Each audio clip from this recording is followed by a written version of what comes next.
Bonjour.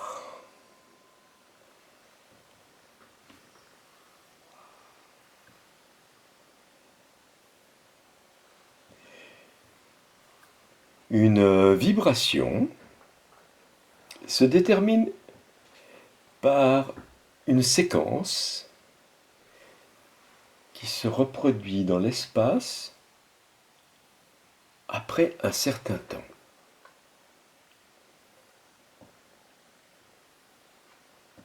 Ce temps étant la fréquence. L'autre composante de la vibration est l'amplitude. Une vibration se détermine donc suivant les deux axes, l'axe horizontal et l'axe vertical. C'est un phénomène, une notion qui se décrit donc dans le monde spatio-temporel, dans notre monde ordinaire, là où espace et temps sont perçus comme une réalité. Fréquence et amplitude sont les deux composantes principales de la notion de vibration. Yes, good vibes, good vibes, good vibes, good vibes. Elle permet de passer d'une phase, d'un concept à un autre. Par exemple, une des vibrations de l'incarnation que nous vivons, peut prendre place dans le temps que nous vivons entre la naissance et la mort. Ce temps pouvant se mesurer en années, les années pouvant se décomposer en saisons, les saisons en mois, les mois en journées, les journées en heures, les heures en minutes, les minutes en secondes, etc., etc., etc., etc.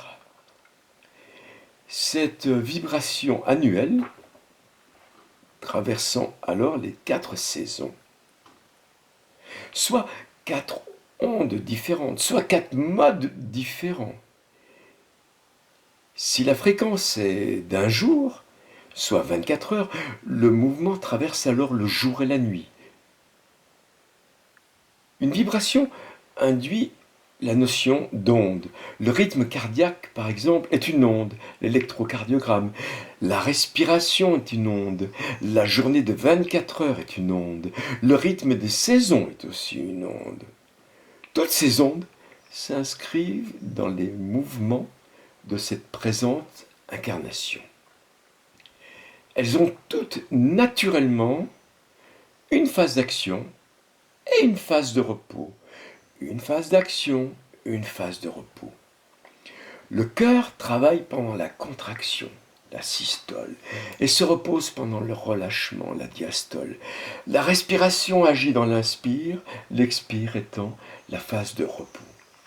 Le corps est actif durant la journée, en phase d'éveil, et durant la nuit, phase de sommeil, il se repose. Les végétaux, quant à eux, sont en repos pendant l'hiver et en pleine activité au printemps et en été. La vie elle-même est une onde avec la naissance, l'enfance, l'adolescence, le temps où j'adviens, l'âge adulte, le temps où je suis advenu, et la vieillesse. Certains disent même qu'une phase de repos de l'âme suit cette phase d'incarnation. Elle a bien le droit de se reposer, elle aussi, mon âme.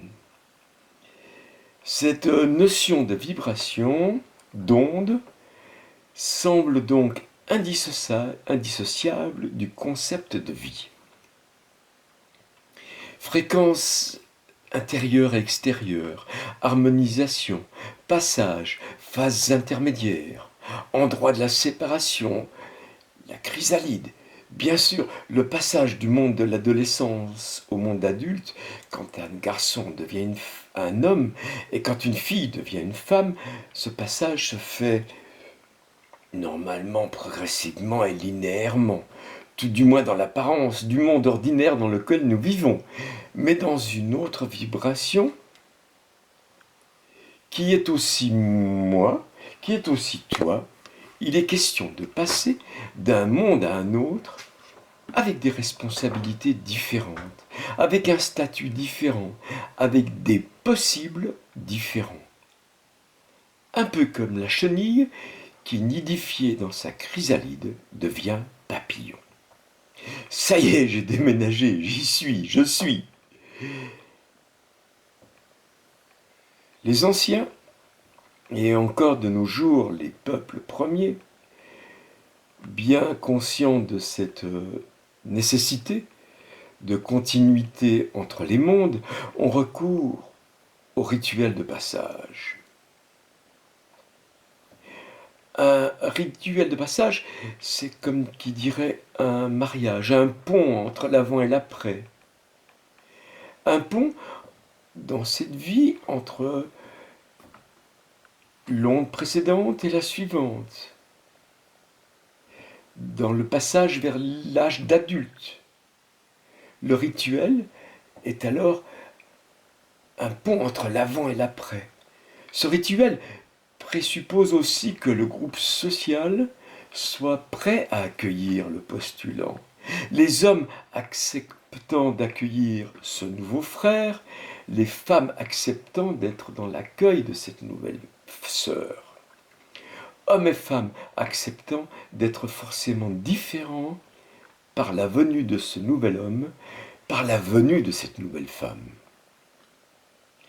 Les mères, elles aussi, font partie intégrante de ce rituel. Elles acceptent et accueillent le départ de leurs garçons et de leurs filles. Le rituel permet de percevoir une autre réalité croyance, un passage en dehors du temps, pour trouver sa place, en vivant pleinement son intégrité. Il s'agit de nettoyer la partie émergée de l'iceberg, et puis de nettoyer l'océan, tout l'océan. Le rituel permet la séparation et l'union. Il propose une aventure dans cette phase intermédiaire entre les deux mondes.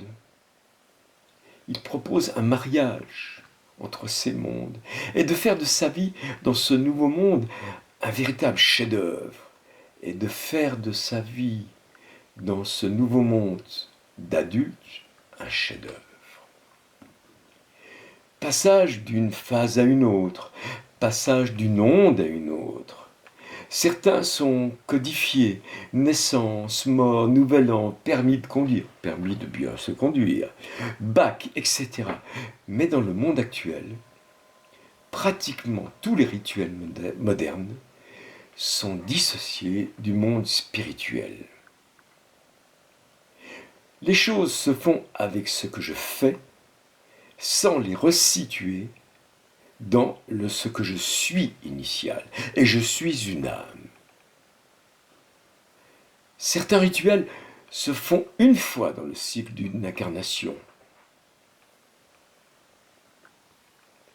Le baptême, les funérailles. D'autres, en fonction du choix de la phase, une fois par an. Le nouvel an, Noël, solstice, Pâques, Ramadan, le Vésac, etc. Ou bien une fois par lune, le sang des lunes, ou bien une fois par jour, etc. etc. Ce sont souvent des rites, mais sûrement pas de rituels. Le rituel, quant à lui, il peut permettre de trouver sa place dans un jeu gagnant-gagnant, dans le cadre d'un groupe social défini. Le rituel permet la transmission, le lien entre l'intérieur et l'extérieur, par exemple. Le lien entre le j'iniste, le je suis intérieur, et le j'existe, le je suis extérieur. Ou entre le personnel et le social, ce qui permet de poser une identité dans un groupe. Il permet aussi l'inscription dans une lignée, dans une histoire. Il permet un changement de statut, la transformation. Il arrête le temps. Et même, il met hors du temps. Afin de positionner tous ces mondes sur la même longueur d'onde. Afin de coordonner ma nature et la nature. parce que tout ce qui est dans la nature est en moi. Tout ce qui est dans la nature est en tout. Je suis la nature, tu es la nature. Et Jésus transforma l'eau en vin lors d'un mariage. Waouh! Magic Man! Qu'est-ce à dire? Que ce vin, que ce dit vin utilisé lors d'un rituel engendre le mariage, l'union? Et à ce titre, tous les rituels sont donc des mariages. Mariage entre la matière et le subtil, entre l'humain et le spirituel. Peut-être. Une autre traduction possible en français des textes bibliques originaux aurait pu être tout rituel qui est un mariage en soi transmute l'eau en élixir, en eau de vie, ivresse de l'âme et du corps. Et peut-être que le mariage ultime en tant qu'union et en tant que séparation, en tant que communion, serait les funérailles, là où l'âme se libère complètement de la matière et s'unit au spirituel. Ne sommes-nous pas, chacun d'entre nous, des âmes en cours de libération de nous-mêmes et d'autres âmes, qu'elles soient ici-bas ou dans l'au-delà?